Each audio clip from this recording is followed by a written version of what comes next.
Bonjour, c'est Gilles sur boursicoté.com. Voici l'analyse technique Forex et matières premières pour cette journée du vendredi 15 avril 2016.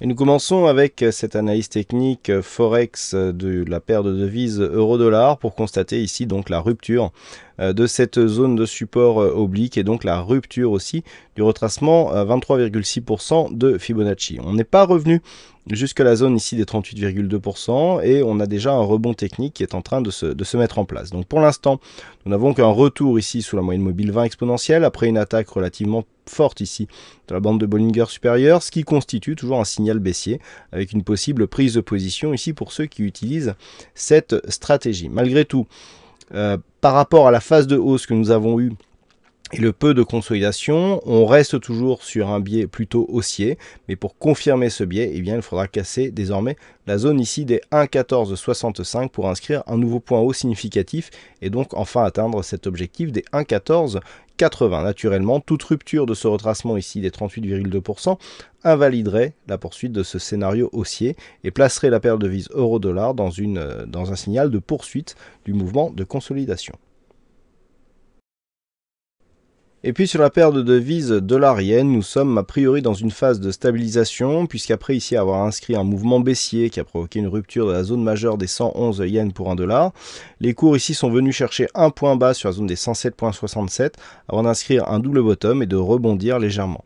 On n'a pas encore atteint l'objectif du double bottom, que l'on revient déjà ici sur cette zone de support des 108,60. Donc cela constituerait le début d'un signal de stabilisation du mouvement suite après à cette forte baisse et malgré donc un faible rebond technique. Donc tant que les cours restent ici entre cette zone des 107,67 et les 110 yens pour 1 dollar, nous avons un signal ici de stabilisation. Attention, les indicateurs sont toujours fortement baissiers.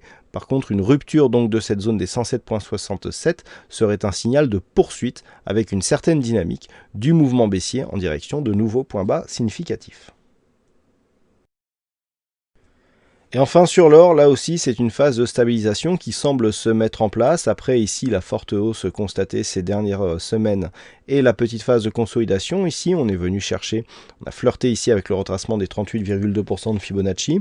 Eh bien la rupture ici n'a pas donné lieu à une poursuite du mouvement haussier qui avait été initié ces dernières semaines, puisqu'on est monté ici, on est revenu sur la zone des 1257 avant de retomber ici sur une zone intermédiaire des 1225 $ l'once. Donc pour l'instant, on est dans une phase de stabilisation. Il semblerait que la dynamique de fond qui reste haussière soit plus ou moins interrompue actuellement.